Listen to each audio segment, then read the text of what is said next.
This has been a quiet rollout over the 1st to the 14th of November, and then a progressively larger share of production traffic across their various applications. During the 2-week silent rollout, we ran continuous blind pairwise evaluations on live traffic.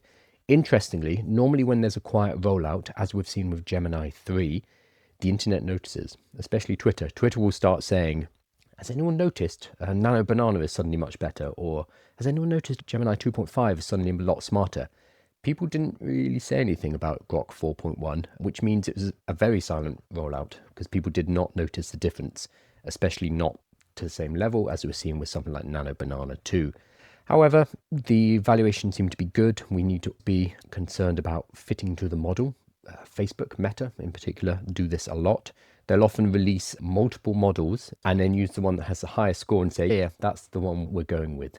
It's like I don't know if you're doing a raffle or bingo or whatever, buying a lot of tickets.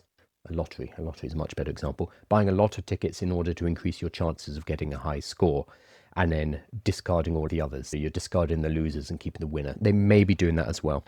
YouTube is fine.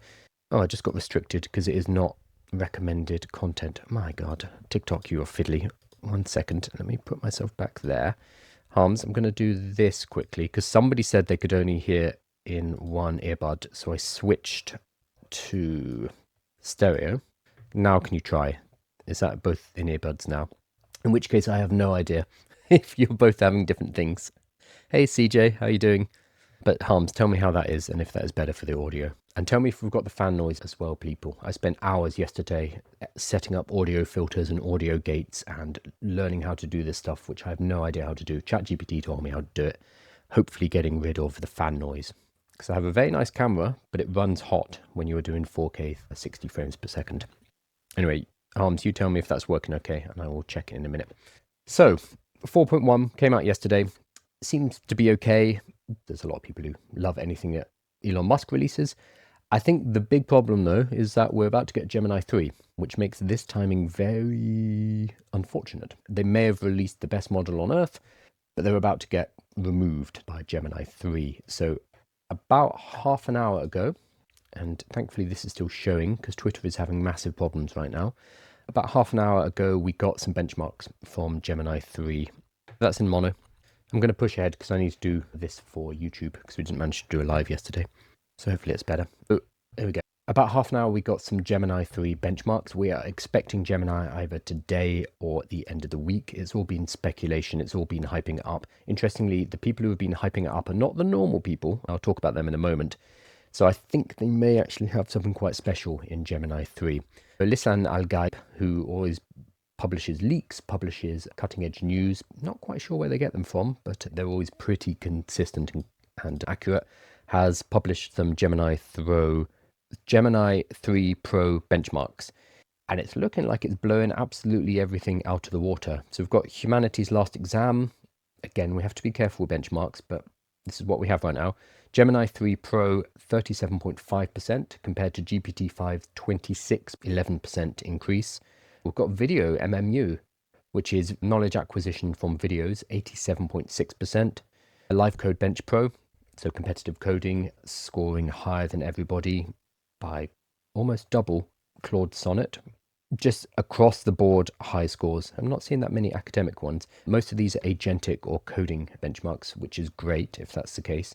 Gemini 2.5, when it came out, was pretty good at coding, so it had a huge context window, but it was surpassed by everyone else over the last few months, because Gemini 2.5 came out in, I want to say March. It's quite an old model, so that's why when we use it now, because it's 6 months old, it's no longer state-of-the-art. It's no longer competitive with everyone else.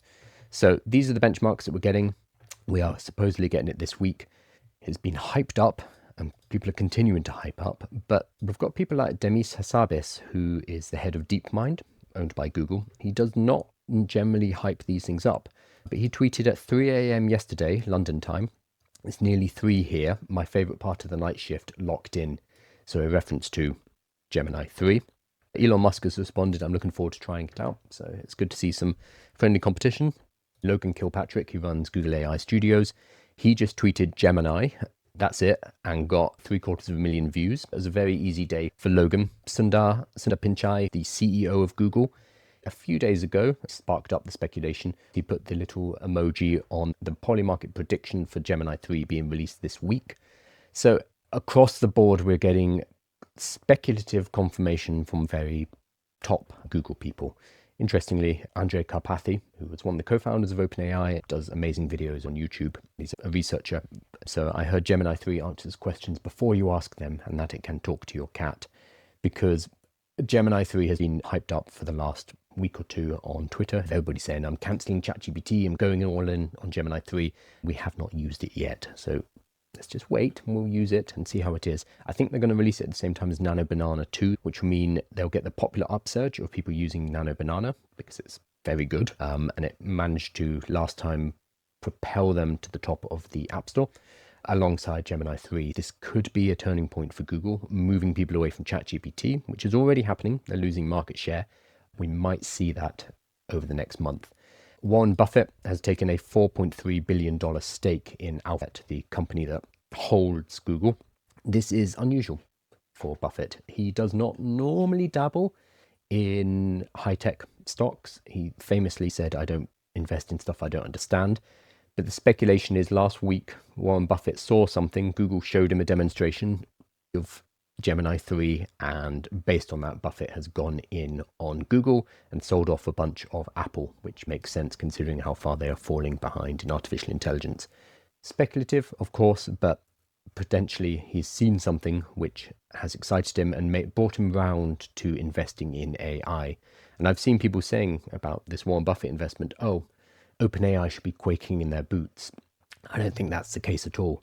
The fact that Warren Buffett is finally getting in on artificial intelligence and saying, hey, there's something valuable here, that is a signal to the market as a whole that AI has some value. And that's going to contribute to our discussions of whether or not this is a bubble. Because now even Buffett is saying, okay, I can see some value here.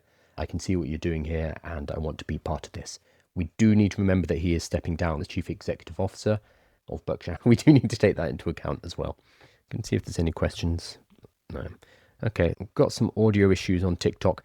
We've also got the problem on TikTok that it just won't show this stream to people because I am sharing my screen and it's saying, hey, this is unoriginal content, which means really show my screen.